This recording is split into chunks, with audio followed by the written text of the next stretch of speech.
Hi, ഈ കുട്ടികളിങ്ങനെ കളിക്കുന്നത് കാണാൻ എന്ത് രസമാണല്ലേ. കഴിഞ്ഞ ജീവിതത്തിലേക്ക് ഒരു റിട്ടേൺ ടിക്കറ്റ് എടുക്കുകയാണെങ്കിൽ അത് ബാല്യകാലത്തിലേക്കാവണം. ചിരിക്കാൻ മാത്രം അറിയുന്ന, കളിച്ചുല്ലസിക്കുന്ന, ഉത്തരവാദിത്തം ഒട്ടുമില്ലാത്ത ആ സ്വർഗത്തിലേക്ക്. അതെ, നഷ്ടങ്ങളുടെ കണക്ക് പുസ്തകത്തിൽ വിലമതിക്കാനാകാത്ത ഒന്നാണ് നമ്മുടെ ബാല്യം. പണ്ട് പുളിമാവിൽ എറിഞ്ഞു തുടങ്ങിയ സൗഹൃദങ്ങൾക്ക് ഇന്നും മധുരമാണ്. തലമൂടി പുതച്ചു കിടന്നാൽ പ്രേതം പിടിക്കില്ലെന്നും കുരുവിഴുങ്ങിയാൽ വയറ്റിൽ ചെടി വളരുമെന്നും വിശ്വസിച്ചിരുന്ന നിഷ്കളങ്കമായ ഒരു ബാല്യമായിരുന്നു എൻ്റേത്.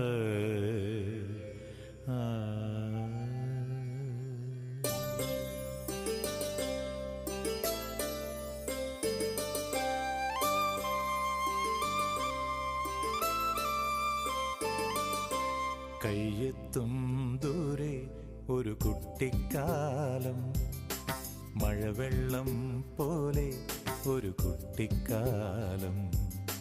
കയ്യെത്തും ദൂരെ ഒരു